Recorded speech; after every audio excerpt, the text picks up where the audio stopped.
बंधन केवल रक्त से रखना कब आसान, जोड़े घर परिवार को प्रीत खुशी सम्मान। अर्थात रक्त से संबंध को सदैव जोड़कर रखना चाहिए, क्योंकि यही संबंध परिवार में खुशी और सम्मान दिलाते हैं।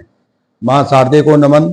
साहित्यिक सचेतना के सभी साहित्यिक रचनाकारों, साहित्य प्रेमियों, सनातन प्रेमियों, श्रोता दर्शकों को साहित्यिक सचेतना की ओर से राय सिंह भंडारी द्वारा हार्दिक अभिनंदन। मैं आज की प्रस्तुति लेकर के आपके सामने उपस्थित हुए हैं। आज के निर्धारित विषय है संबंधता। तो संबंधता मानव भाव चतुष्टय के 4 आयामों संवेदना, वीरता, विश्वास और वृत्ति की में संवेदना 5 घटकों में विभाजित है, जिसमें सरलता, विनम्रता, उदारता, दयालुता और संबंधता है। तो व्यक्ति एक है क्या, ये संबंधता क्या है? व्यक्ति एक सामाजिक प्राणी है, ये इसको सभी जानते हैं। इसलिए वह एक दूसरे पर किसी न किसी रूप से निर्भर है, अर्थात वह एक दूसरे से बंधा हुआ है। इसी बंधने को संबंधता कहते हैं। सम का मतलब बराबर, बंध का मतलब जुड़ाव, बंधना, तो इसलिए वो संबंध बना हुआ।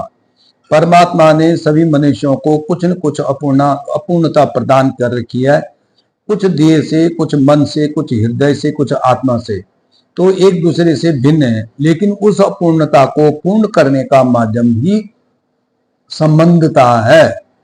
हमारी सृष्टि संबंधता में 4 भागों में विभाजित है। व्यक्तिगत, पारिवारिक, सामाजिक और व्यष्टिगत।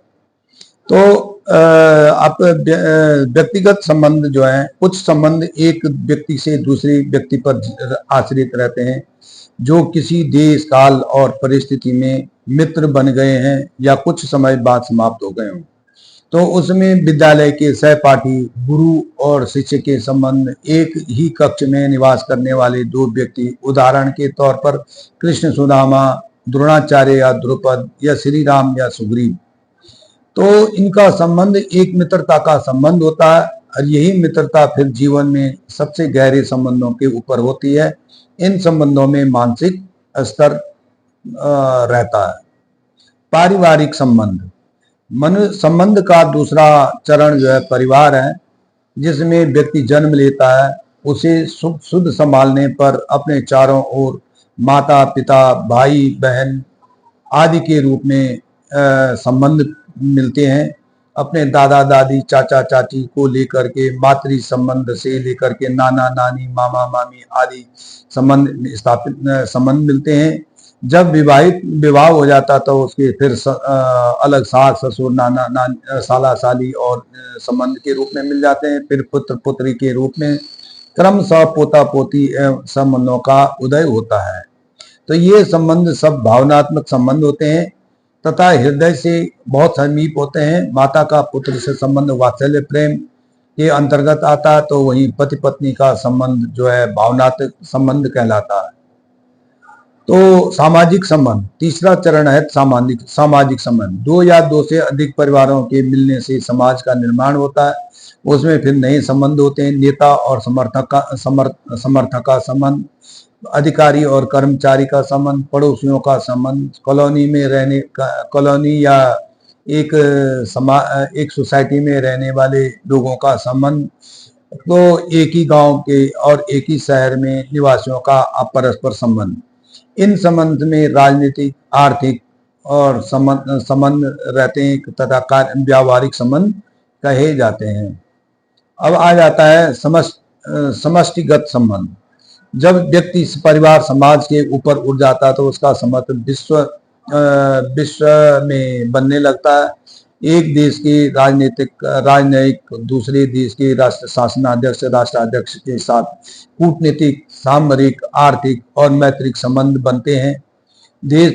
अपने देश का प्रधानमंत्री देश का प्रतिनिधित्व करके तो पूरे दूसरे देशों के विभिन्न पक्षों का वार्तालाप करके एक मानसिक संबंध स्थापित कर लेते हैं, जिस संबंध से दोनों देशों का हित हो सके। इसलिए वे बड़े हृदय के लोग होते हैं।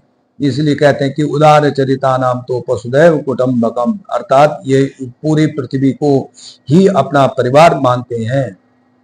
आध्यात्मिक संबंध, भक्त और भगवान का संबंध, गुरु और शिष्य का संबंध, पुजारी और मंदिर के देवता का संबंध आध्यात्मिक संबंध कहलाता है। आत्मिक संबंध यही नहीं, मनुष्यों का केवल मनुष्यों से नहीं बल्कि प्राणी मात्र से भी और वनस्पतियों से भी उनका संबंध रहता है।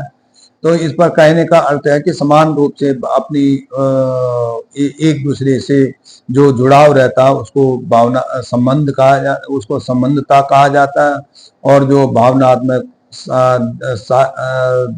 और मानसिक आध्यात्मिक सभी संबंध रहते हैं। धन्यवाद। राय सिंह भंडारी, गुड़गांव।